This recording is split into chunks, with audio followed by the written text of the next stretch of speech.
All right, I think we're live. Hi, friends. This is Lindsay Dollinger with the Social Selling Sisterhood podcast, and I'm super excited to share with you the story of our guest today, Miss Rachel Kerr, and she is the owner. And do you call yourself owner and CEO? I feel like that's the appropriate I title. always say founder. I never say Okay. CEO.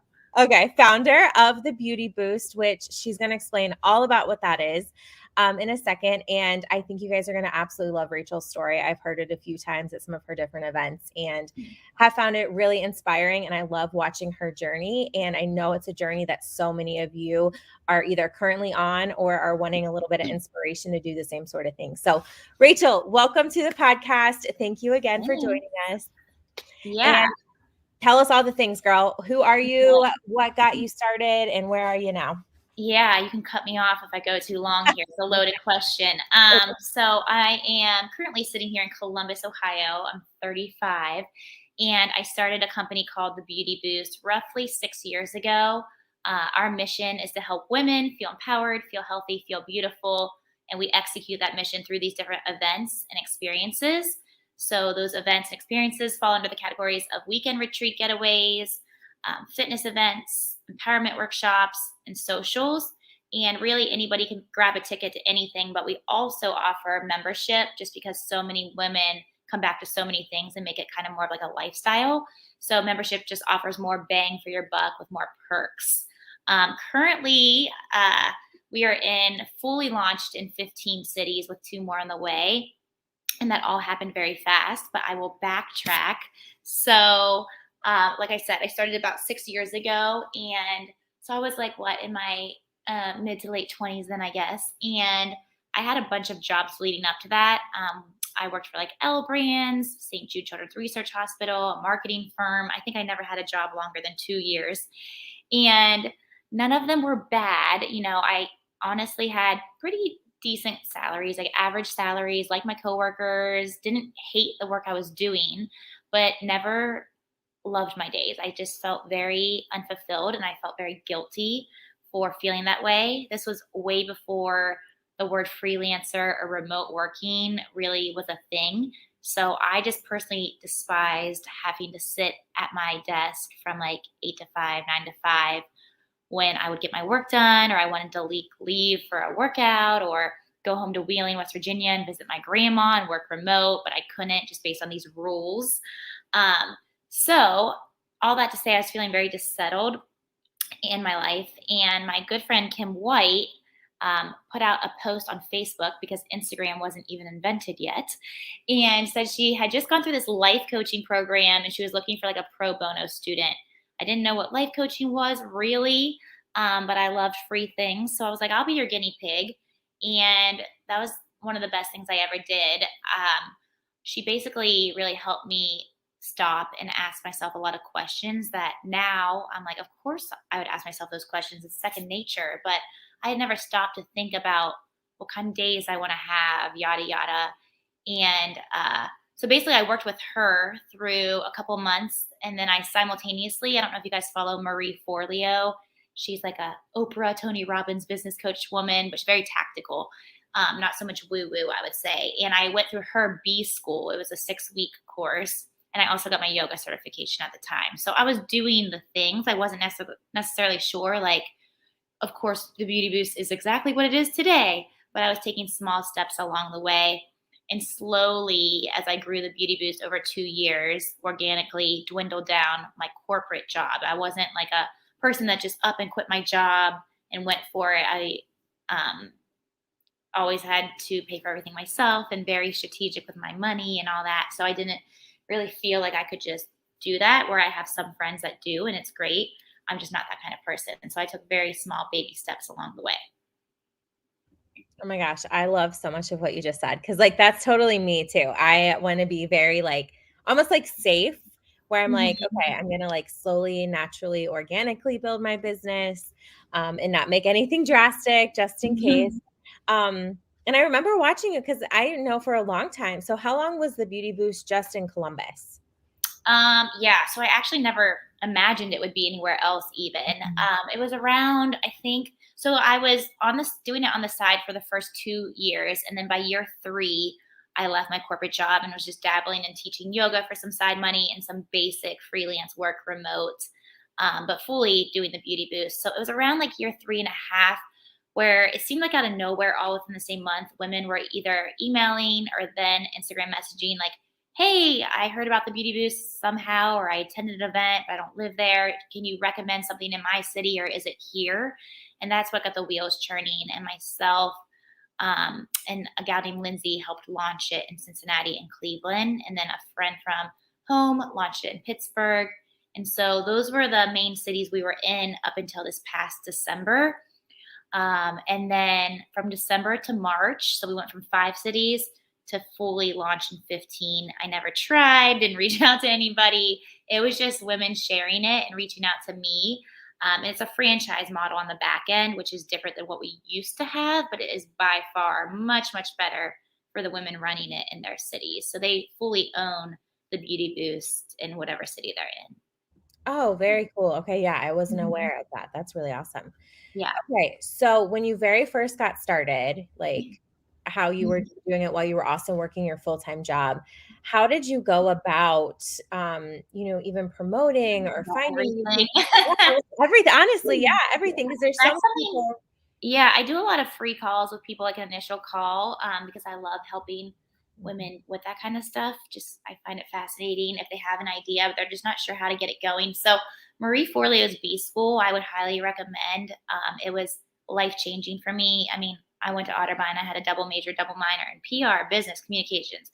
Didn't teach me diddly squat compared to Marie Forleo's 6 weeks. So she just helps you figure out your tone of voice, your customer avatar, how to navigate your website, what are your pillars for income, like all the basic ground foundation, your branding, which is missing from a lot of small businesses because we're only one person. We can't do everything. We don't have the money to hire employees, yada, yada. But it's so much easier now than it used to be for resources and help and things like that. So that was drastically helpful. The way I started was I had a friend from home, from Wheeling, create a website for me. I was very clear on what I wanted it to look like visually and everything from Marie Forleo's training. And then I put out a Facebook page because that was like the only social media really that I knew of to do. I reached out to like 12 girls to do a photo shoot in the park for free. I just made them a little fun swag bag. They loved it. And that was the photography we used for everything. And then I partnered with a gal on a retreat in Hocking Hills. And that was like it. I didn't know our mission statement to the way it is now, the line of offerings we have. It continued to grow. But that first retreat, I think she and I each profited $200, and we were like thrilled that we didn't lose money and that people actually wanted to come. And we just saw the change and impact it made. The weekend retreats are still where women make the most change because you're immersed for a full weekend versus like a 2-hour event. Um, and so, started small. Those, what I do is like experiential. So women come have a great time. They're going to share it, tell their friends naturally. It's not like a hard push for me to have to do that. And that's exactly what was happening. And then that first year, I really hustled. I did a lot for free. Not that anybody should or needs to do free things, but for me, I had like a clear objective. So I was partnering with a local athletic place called Bend Active, and we were putting on a bunch of events with drinks and food. I'm all about, my passion is putting on the experiential. I was like the kid hosting the slumber parties back in the day. And I was getting women's emails that wanted to be on our email list and just connecting with them and then growing it, the foundation, the base that way. I love it. I really feel like your base, that what I think of is the retreats or your Mhm. fitness sampler, Mhm. which you do what, twice a year? Or is it once a year? At least twice a year, yeah. Okay, talk to us about putting on a big event, because I feel like that would either be the most stressful thing or most fun thing, or like both Yeah, together. I'm probably the worst person for this podcast to ask this. So I am not like a perfectionist type A. I had a friend come help me year 2, I think it was, and up to that date never had a single spreadsheet. She was like, Rachel, I do not know how you're successful. It's like, me neither. So this year's been all about, especially with the growth, streamlining, putting processes into place. But really, I think planning any event, think about what you want the takeaway to be for people and then work backwards. So secure a venue, get the date. It depends on what event. We'll just talk about my fitness sampler as an example. For that one, we have a separate room with back-to-back workouts. So reaching out to the studios, creating a relationship with them. Then we have a market party area. So reaching out to local businesses that are a good brand match, which means knowing your customer avatar and what you want them to provide at your event. That's like there's like event planning is always pre-event, during event, and post-event. So it's 3 elements. And so this is all pre-event, all those little details. And then of course the marketing, that's always my headache part, just getting the people to come, getting the word out there, which that's a whole nother talk in itself. But currently I use, Instagram, email platform. We have a local brand ambassador team, relying on our partners that are part of that event to help cross promote, all those kind of things. I am somebody that asks for help a lot. I don't try to do everything myself, which I would highly stress for everybody to do, is lean on other people. And then obviously execute the event and do what you say you'll do, give people a great experience. And then post event, is just sending all your follow-ups, your thank yous, whatever pieces you want to send out to the attendees, all that kind of thing. I've noticed you use Eventbrite for a lot of your events. Would you recommend that platform? Yeah, I mean, any traditional marketer would say you always want to drive traffic to your website, which we have all of our Eventbrites on the website, but I always typically just share the Eventbrite link out directly, which means people are just going to the Eventbrite link, not to my website. Right. It depends on what you want to do, but I do love using Eventbrite. I think it's a really great platform. It's so easy. I have zero technology skills, so it's great for me. Yeah. Well, and people can find it too, even if they Yes. weren't on your list, which I do. Yeah, it'll market out your events. Like the more you have and the more niche, like health and wellness, for example, it'll start to send that out to other people in your area that are going to those kind of events. Love that. And then you also mentioned brand ambassadors. I think that is absolutely genius because I think that is a very underutilized thing that women could be doing more with their business. So share kind of what your brand ambassadors do. Yeah, it's a fun story. So Nicole on my team, it was year 3, and she was like, I think you need to have a team of brand ambassadors. And I was like, hard no. I do not want to find that, manage it, or do it. If you want to do it, go for it. So she was like, okay, I'll do it. And then I had to maintain it. But it is by far one of the best things we've done. So again, like everything I feel like I just learned as I went, happened organically. It was like roughly the same 20 women were always coming to my events, always sharing, always inviting their friends. So Nicole basically just helped create structure around it. So you can go a number of ways. There's paid brand ambassadorships, there's affiliate codes. Ours is like a total trade almost, where they get a hefty discounted membership for the year. We do ambassador outings, like I pay for spa days for them or brunches or whatever it might be. And in turn, they help cross promote the events, volunteer at them, invite friends, come up with ideas, connect me with people, all of that. We hop on like an easy call about once a month. And it's great because there's so many women that are aligned with our mission anyhow, and they want to help more, but they have like full-time jobs. Maybe they can't totally, come on as like a freelancer, but they just want to dive in a little bit more.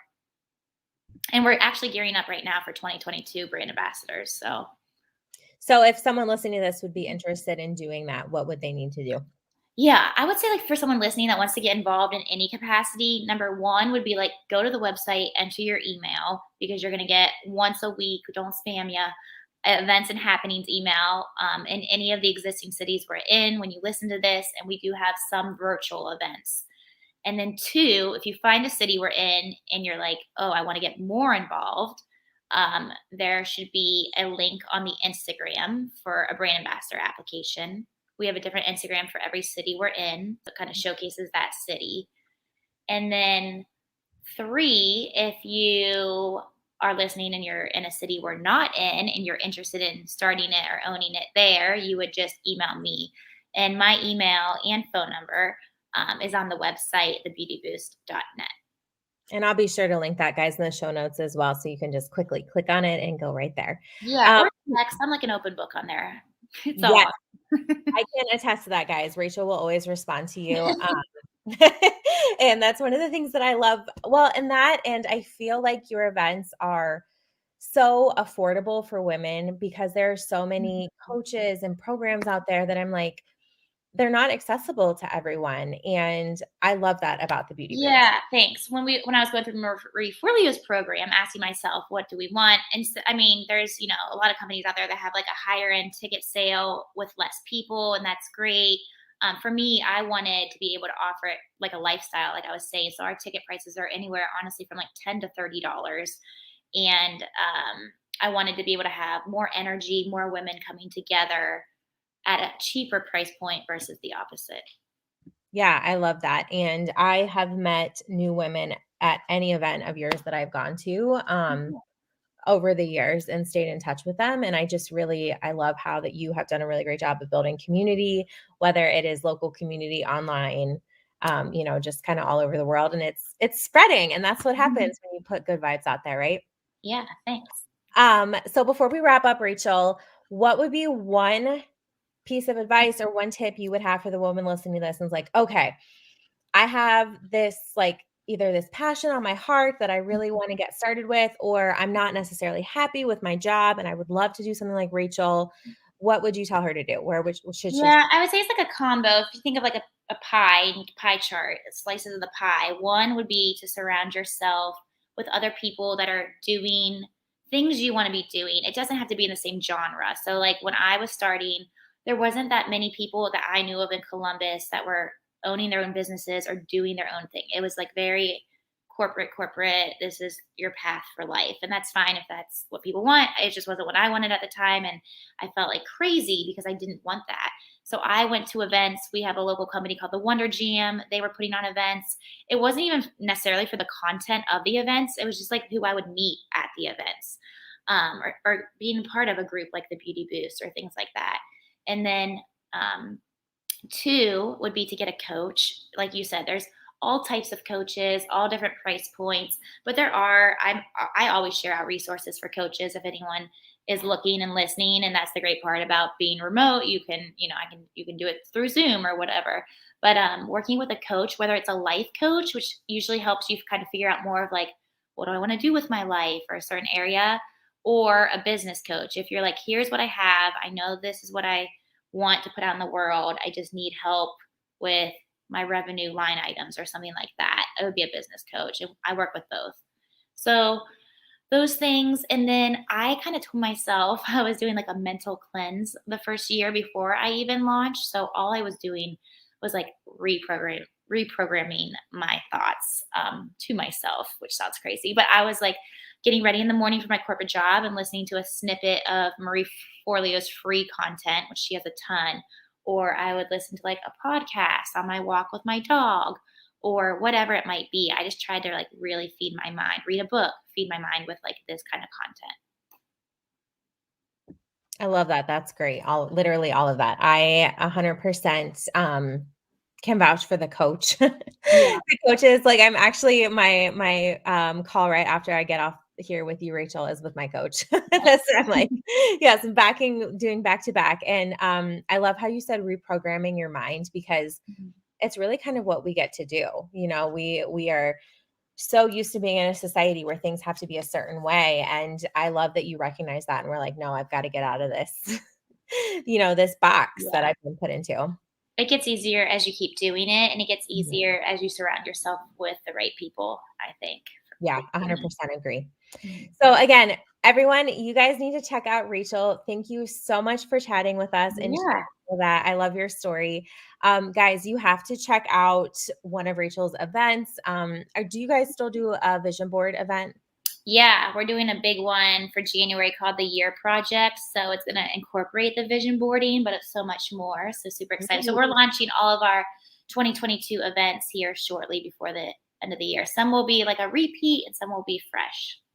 Awesome. And if people want to join the Beauty Boost, is it Mhm. open all the time or is there a certain amount of time it's open? Yeah, there's certain launches for the membership specifically for the year membership. Here towards the end of the year will be the best time to do it. And if not that, then just grabbing tickets to the events. But usually Awesome. I always just say, if you're like, there's so many ways to get involved, I don't even know where to start. Just put your email at thebeautyboost.net and you're at the very least going to get the Monday events and happenings email. Yeah, absolutely. Love it. Well, thank you so much, Rachel, for your time. I appreciate this so much. And everyone, go connect with Rachel.